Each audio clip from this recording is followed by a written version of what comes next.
Hi, and welcome back to Focal Point AFR Talk, free for all Friday. Brian Fisher is my name. We'll talk about anything you want to talk about today. Number to call, 888-589-8840, 888-589-8840. I've got a lot we are going to get to today. We'll talk about immigration. Sean Hannity now out there calling for amnesty. We played that soundbite from Charles Krauthammer yesterday. Amnesty with enforcement, with his gibberish. That is, it's total gobbledygook, and Charles Krauthammer's a pretty smart fella.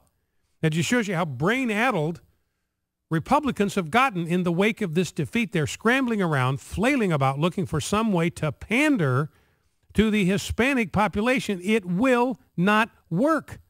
Conservatives, Republicans, it is impossible to out-pander the Democrats. You cannot do it. You cannot promise them to rob enough people to give stuff to them as the Democrats do. They're always going to promise to rob more people to give stuff to them than conservatives will ever be able to do. There's no way to out-pander them. There's no way to out-promise them. There's no way to do it. The way you get the Hispanic vote is not by offering amnesty. I mean, Sean Hannity's calling it a pathway to citizenship, but let's be real here. It's amnesty. Charles Krauthammer's calling it amnesty with enforcement. That's ridiculous. That's absurd. Amnesty, by its very definition, is the opposite of enforcement. Amnesty means you've broken our law, and we are not only not going to punish you, we are going to reward you for breaking our law. And the longer you've broken our law, the more of a reward we are going to give you. No, so that's not how you get the Hispanic vote.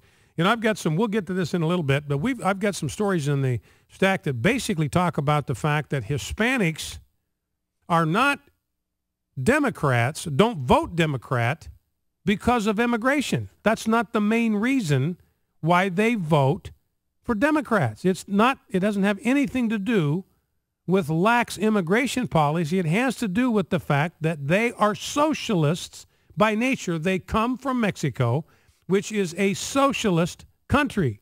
They want big government intervention. They want big government goodies. It's primarily about that. Now, they want open borders, make no mistake, because they've got family and friends that they want to come up and be able to benefit from the plunder of the wealth of the United States, just as they have been able to do.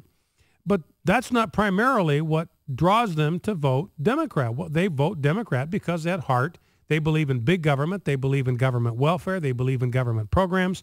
They believe in bigger, more centralized power. That's what they believe in. That's what they've seen in Mexico. Those are the people that are promising them goodies.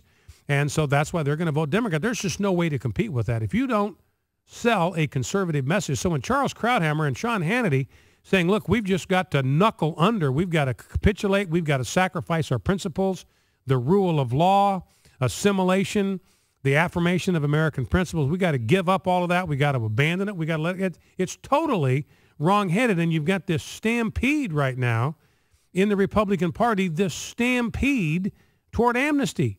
That's all you're hearing is amnesty, amnesty, amnesty. Now, another warning here, anytime you hear the word comprehensive immigration reform, that is simply a code word for amnesty.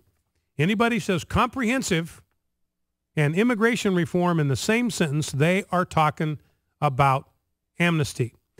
The reality is, ladies and gentlemen, we have perfectly good immigration laws right now. They just need to be enforced. We do not need immigration reform. We need immigration enforcement. We've got laws that provide for the closing of the border. We need to secure the border. We need to shut it up tight. We got more troops. You know the most secure border in the world right now because of the American military? The most secure border in the world is the border between South Korea and North Korea. We have 28 to 30,000 troops on the border between South Korea and North Korea. We've got that thing sealed off. There's nobody getting from North Korea to South Korea. Nobody's going from South Korea to North Korea. Not that they would want to go to a land of starvation, famine, death, pestilence, and deprivation. It's the people in the north that want to get to South Korea. We've got that thing shut down. They can't get through. So we can do it. We have proven that we can seal a border. We can secure a border. We're doing it every day. American troops doing it every day on the border between the Koreas. We can do it here. It's not a lack of resource. It's a lack of will. So first thing we do is we just seal up the border. We shut that puppy down tight.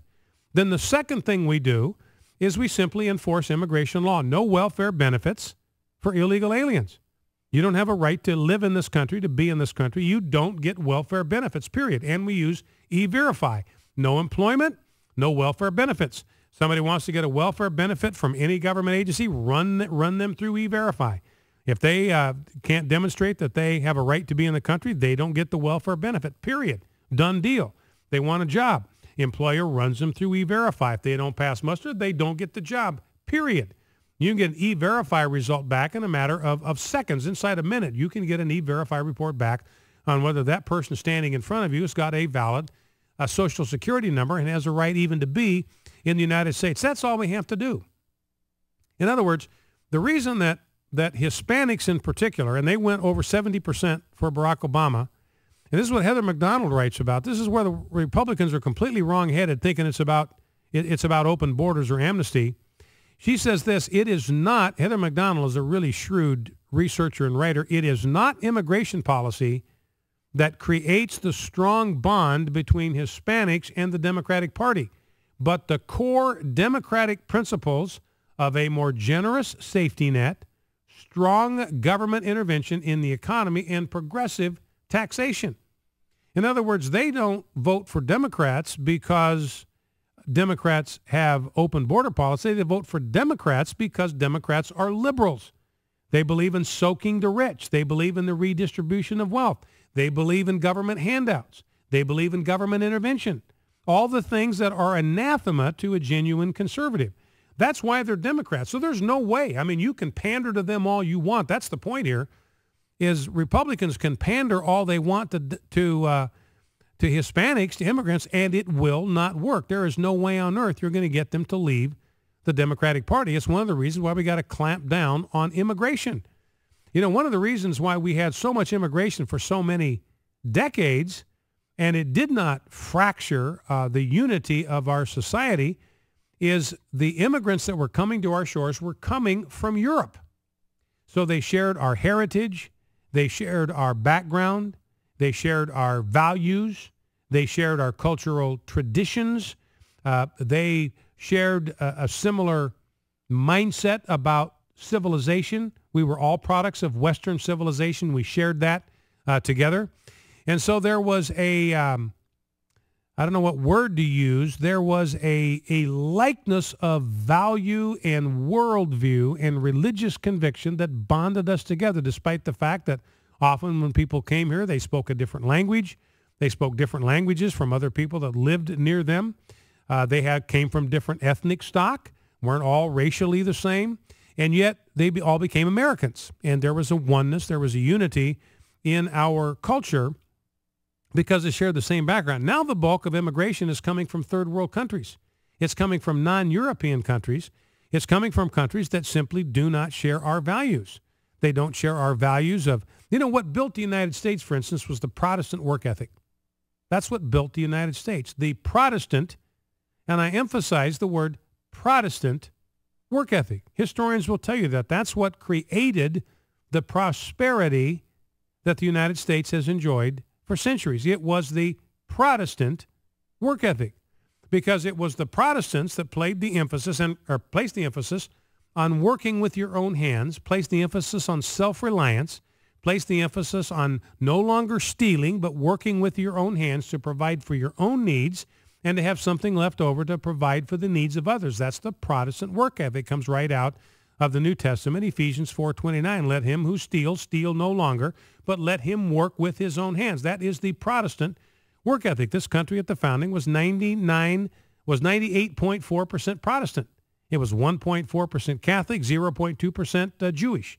So at the time of the founding, 98.4% of the American people belong to the Protestant tradition. It is the Protestant tradition, Protestant values, and particularly the Protestant work ethic of responsibility, of self-initiative, of self-reliance, of generosity, of taking care of the people that were dependent upon you, not having government or somebody else do that, but you taking care of the people that were dependent upon you. That's what made the United States what it is. That is the Protestant work ethic. So you get immigrants coming from a lot of these Central American, South American countries. They don't come from a Protestant work ethic background.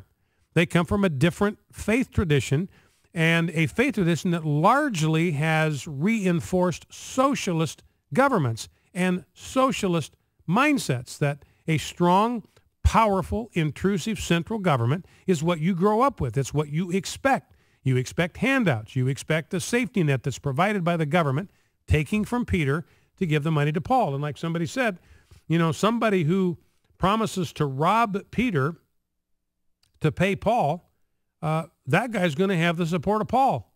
Paul's going to vote for him every time.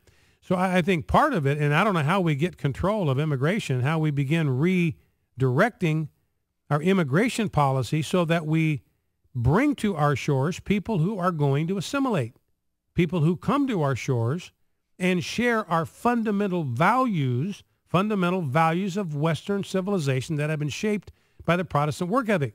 And if we continue to allow this completely unrestricted immigration from Muslim countries or from countries that are non-European countries, we are going to continue to fray because there's no interest in assimilation. They don't share our values, and they have no interest in assimilating to become Americans. So this stampede that you're seeing on the part of Republicans, this stampede toward amnesty is something that's got to be stopped, and it's kind of frightening how fast. And when you got guys like Sean Hannity that have gone over to the dark side on immigration, and I like Sean Hannity a lot. I mean, I don't know him. I've never met him, but I like him a lot. He's gone over to the dark side on immigration. Charles Krauthammer has gone over to the dark side of the force on immigration, and is simply an illusion to think that that is going to get us Hispanic votes. It is not going to turn the trick.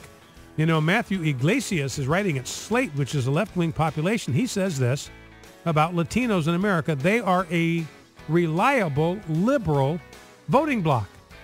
Only 12% of Latinos support a cuts-only approach to deficit reduction. That's what we support. Just cut spending. We don't have a revenue problem. We got a spending problem. We got to cut spending. Only 12% of Latinos agree with that approach. Only 25% want to repeal Obamacare. I'm willing to bet virtually everybody in the sound of my voice wants to repeal that monstrosity. About a quarter of Latinos want to do that. Only 31% say they'd be more likely to vote for a Republican who supports amnesty. So it wouldn't even work if you did it. Focal Point AFR Talk.